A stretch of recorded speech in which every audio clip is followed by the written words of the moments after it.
Alright, so let's talk about federalism. एक topic है centre state relations के पहले फेडरलिज्म आपके लक्ष्मीकांत ने, so I thought that it will be good that we can discuss that. So federalism, what is federalism? So it's a system of government where power is constitutionally divided between a central authority and various other constituent units. It can be states, it can be provinces, or it can be regions depending on country. India में क्या है? There is a central authority and then there is a state. Okay, and then state के नीचे जो है you have the municipalities and the panchayat. So हम जो है थ्री लेवल गवर्नमेंट स्ट्रक्चर जो है वो देखते हैं अपनी कंट्री. इंडियन कंटेक्स्ट में जो है union government, state government and local self government as there. Local self government was later added by the 73rd and 74th amendment act. Article 1 states that India, that is Bharat, it shall be a union of states. Okay, so union of state doesn't mean that we are coming together, all the states are agreeing to come together. The answer is no, they are not coming together. What we mean by saying a union of state, it is that these are destructible states in an indestructible union. ये union कभी खत्म नहीं हो सकता. No states can secede from the union, the states can join. Okay, you can come but you can not go. Okay, ये गाना है ना शायद जिसमें बोलते हैं you can come but you can not go. So उसी तरीके से इंडियन रिपब्लिक यही कहता है that once you are in, you cannot go outside. Okay, so union of state is indestructible. So unlike classical federations, India's federal structure has a unitary bias. Unitary bias का मतलब क्या है? The states जो है they are subservient to the center. Okay, the states जो है they are subservient to the center. ये चीज क्या यूएस में है? यूएस में we have something of a coming together setup. Coming together मतलब the states are equally powerful. Federal जो गवर्नमेंट है which sits in Washington DC, it has some uh, overriding power, but at in the 95% of cases the states are equally powerful compared to the federal government. Okay, but India में क्या है? India में जो है हम seven schedule में देखते हैं कि यूनियन होता है, लिस्ट होता है, स्टेट लिस्ट होता है और कॉन्करेंट लिस्ट होता है. और उसके बाद there are certain residuary power. Residuary power जो है which is not mentioned in all these three list. Residuary power rests with whom? It rests with the parliament और the centre. Now union list तो centre के पास है ही. State list जो है that is with the state. But can the union make laws on state list? The answer is yes. तो article अगर आपको याद होगा 249, जिसमें राज्यसभा को स्वीपिंग पावर्स दिए गए थे. उसके बाद कॉन्करेंट लिस्ट जो है it allows both the state and union to have a law. But can union override the state law in case of concurrent list? Yes, that is 254 article में present है ये. ओके, और residuary power तो है ही centre के पास. तो हम क्या कह सकते हैं कि स्टेट का जो है it is subservient to the centre just based on the analysis of the seven schedule. Yes, seven schedule को आप एनालाइज करेंगे तो उसी से हमें पता चल जाएगा कि ये जो है basically this whole thing is a quasi federal structure. मतलब क्वासी फेडरल जिसमें एक यूनिटरी टिल्ट है. What are the general features of federalism? So there is a division of power between the union, state and local government, which is there in India. Supremacy of the constitution. This is also very important. देखिए ये आपका जो PYQ में आ सकता है question. Okay, PYQ में आया है, this can come in UPSC 2025 कि फेडरलिज्म के फीचर्स क्या क्या हैं. सो जैसे लिबर्टी हो गया, फेडरलिज्म हो गया, ये सारे जो टॉपिक्स हैं इनका आपको मैं हैंडआउट दे दूंगा और ये सब चीज जो है आपको देखना होगा. और वो जो है आपका प्रीलिम्स में आ सकता है एक question, one question can come. So supremacy of the constitution. A written constitution defines power distribution and ensures checks and balances. Okay, so this is also very important. Independent judiciary, this has come in 2021. So अगर separation of power ensure करना है, federalism ensure करना है, so an independent judiciary has to be there. Bicameral legislature, Rajya Sabha to represent the states while Lok Sabha will represent the people. A dual government, one at national level, one at the regional or the state level. And flexibility, allow for adjustment in the power sharing arrangement. ये भी possible है. तो adjustment in the power sharing arrangement federal feature में किस majority के तहत होता है? किस मेजॉरिटी के तहत होता है? 2/3 present and voting plus majority of total membership plus majority of total states assenting. Okay मतलब 50% से ज्यादा स्टेट जो है, half the states if they are assenting to the ये, हाफ द स्टेट्स अगर आपके सिंपल सिंपल मेजोरिटी से resolution pass कर देते हैं, सो वो जो है फेडरल फीचर आपका पावर में आ जाता है, फेडरल फीचर चेंज हो जाता है, अमेंड हो जाता है, डिलीट हो जाता है, what ever okay is the case. Evolution of federalism in India देखते हैं तो साइमन कमीशन रिपोर्ट से स्टार्ट हो रहा है। He recommended a federal system for India, उसके बेसिस पे फर्स्ट राउंड टेबल कॉन्फ्रेंस आया था and British government it accepted the idea of an all India federation. Government of India act 1935 में it introduce federalism with provincial autonomy, but it was never implemented. Why it was never implemented? Why the federation was never implemented? Because the princely state did not accept it. Princely states जो है उन्होंने जो है accept नहीं किया था।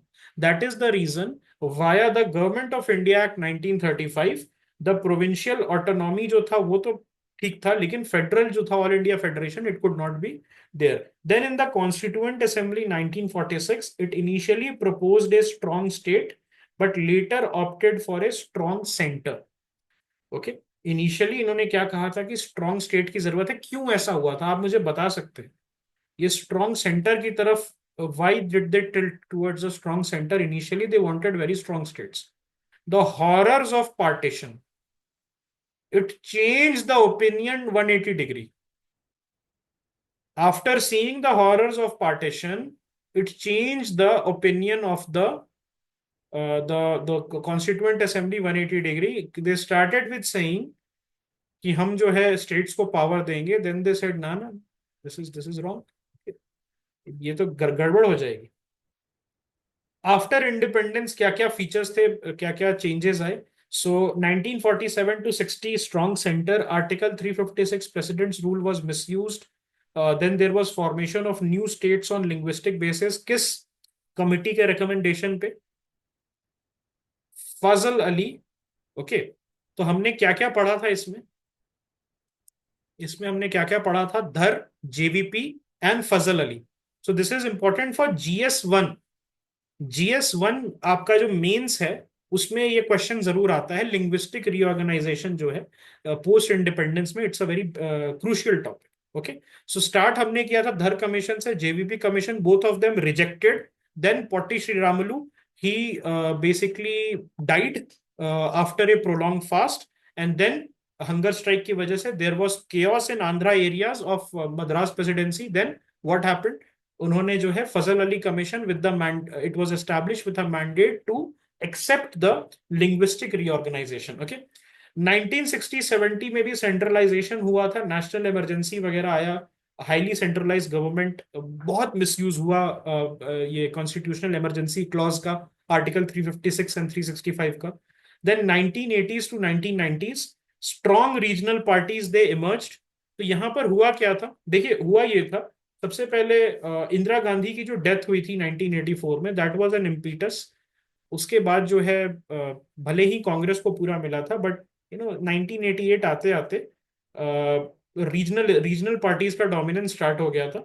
73rd and 74th amendment act it give power to the Panchayati Raj and municipalities. After 2000s हम जो है कोऑपरेटिव और कॉम्पिटिटिव फेडरलिज्म में आ चुके हैं। NITI Aayog it replace the planning commission. Why this is pivotal? Because planning commission, although an executive body, it had all the powers and all the resources to decide how much money the states will get, whereas Niti Aayog, it is just like a think tank. It is a government think tank, that's it. Planning commission के जो chairman होते थे, sorry जो vice chairman होते थे, chairman used to be the prime minister, but जो vice chairman होते थे, that person used to be very powerful. उनसे मिलने के लिए 6-6 घंटे चीफ मिनिस्टर बाहर बैठते थे, उनके केबिन के बाहर चीफ मिनिस्टर को ह्यूमिलिएट किया जाता था। The chief minister used to come begging to the planning commission vice chairman. Okay, so ये जो है, this was a very problematic thing and it was rightly replaced by the Niti Aayog. GST आया which introduced fiscal federalism. COVID-19 pandemic, it highlighted the center state cooperation challenge. Why? Because center जो है, it tried to override on a lot of things, जैसे lockdown हो गया, so उसमें overriding powers जो थे centre use करने लगा, although emergency फिर भी नहीं लगाई गई थी, but it was a undeclared emergency. Can I say like this? For a brief period, there was an undeclared emergency that was there in India. Okay, significance क्या है इंडियन फेडरलिज्म का? It accommodates diversity, efficient governance, promotes democracy, it protects right, and it also leads to economic development. What are the provisions in the Indian Constitution related to this? Article 1, which declares India as a union of state. Article 79, which establishes a bicameral parliament. 131, which talks about Supreme Court's original jurisdiction in center state dispute. याद है हमने ये कहा था कि original and exclusive है. ये चीज याद होगी आपको कि मैंने रिट में कहा था that it is only original but not exclusive. But ये जो है फेडरल डिस्प्यूट्स जो है between one state and another state, between centre and state, between centre and state at one side and state at other side, between two और more state and one versus one state, इसमें federal disputes जो है इसमें original and exclusive है. मतलब आप high court के पास नहीं जा सकते, कॉन्करेंट नहीं है. It is original and exclusive. Okay. Article 246. So it is basically division of legislative power, union list, state list, concurrent list. इसी से आपका जो है 7 शेड्यूल आ जाता है. आर्टिकल 368, यहाँ पर एक अमेंडमेंट प्रोसेस है जिसमें से एक मेजोरिटी होती है, दैट इज द टाइप 3. हम जिसको कॉमन पार्लेंस में कहते हैं टाइप 3 स्पेशल मेजोरिटी, जिसमें state consent for federal provision की जरूरत है. Half the states have to assent to the bill that is passed by the centre. Okay.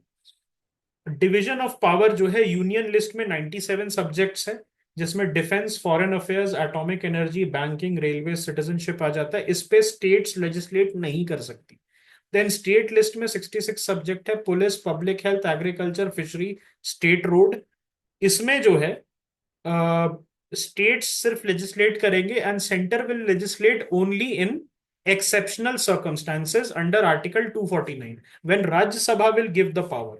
Then concurrent list में education, criminal law, marriage, electricity, forest, both the center and states will have the power, but if there is a clash, the central law will override the state law which is mentioned in article 254. So union law shall prevail over the state law in concurrent list, article 254. And residuary power किसके पास है? Anything which is not mentioned in this three, that will be called the residuary power, and based on the 1935 Government of India Act, it is with the center. Okay, it is vested in the parliament, unlike USA जहां पर residuary power states के पास है. What are the unitary features in the Indian Constitution? So states are not indestructible. मतलब states को जो है आप ऊपर नीचे जिक्सॉ पजल की तरह तोड़ सकते हो, रूबिक्स क्यूब की तरह ऊपर नीचे कर सकते हो. There are emergency provision under 352, 356 and 360 which shows the centralizing tendency of the constitution, जहां पर extraordinary circumstances में centralizing tendency show होती है constitution की. Then strong union legislature, article 249, the parliament can legislate on state list if the Rajya Sabha approves. अगर राज्य सभा approve कर देती है इसको, तो उस केस में क्या होता है, in the national interest the state, okay, the state list के जो सब्जेक्ट्स हैं उस पे पार्लियामेंट लेजिस्लेट कर सकती है. राज्यसभा का अप्रूवल के लिए क्या चाहिए? 2/3 present and voting. This is type 1 special majority. Okay. Single citizenship. Unlike the USA, Indian citizens have only one nationality. So उससे क्या होता है कि आप यूएसए में you are a citizen of the state and the USA and the country. यहां पर क्या है, you have only single citizenship, no domicile, okay sorry, one domicile one citizenship. यहां पर क्या है, there are multiple citizenship. America में आप दूसरे कंट्री के भी सिटीजन हो सकते हो, एज वेल एज आप स्टेट के भी सिटीजन हो और आप सेंटर के भी सिटीजन हो, मतलब जो आपका यूनियन है उसके citizen.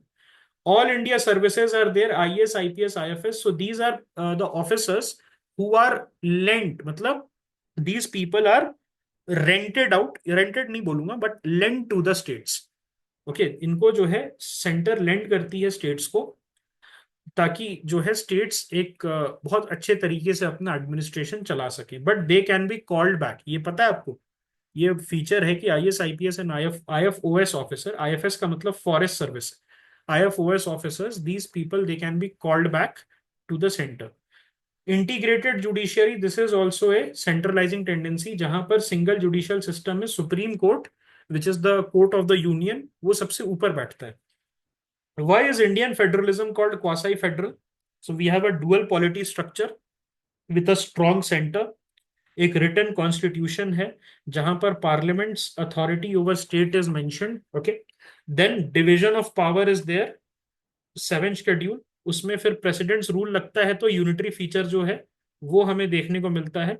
Then there is supremacy of constitution which ensures federal features, but unitary feature में हमारा इमरजेंसी पावर आ जाता है which sort of tilts the favour in the centres, okay, union के फेवर में टिल्ट कर देता है, yes.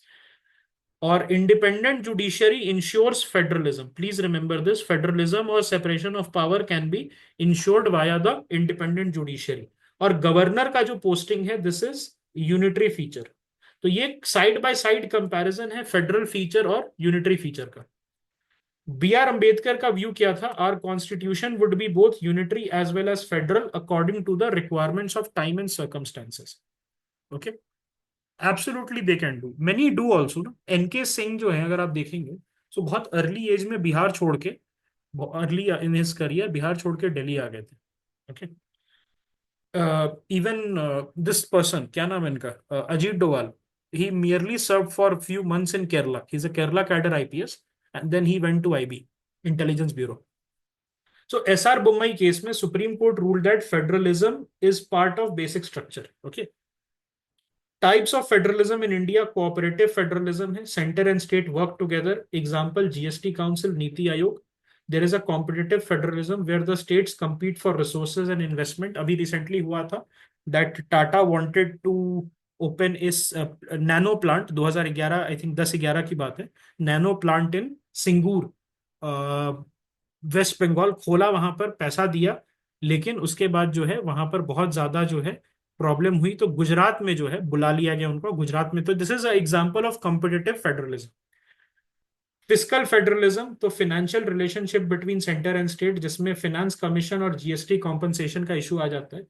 And then there is asymmetrical federalism where some states enjoy special status, जैसे article 370 J and K used to enjoy, article 371 for the north eastern states and Andhra Pradesh in terms of employment, okay.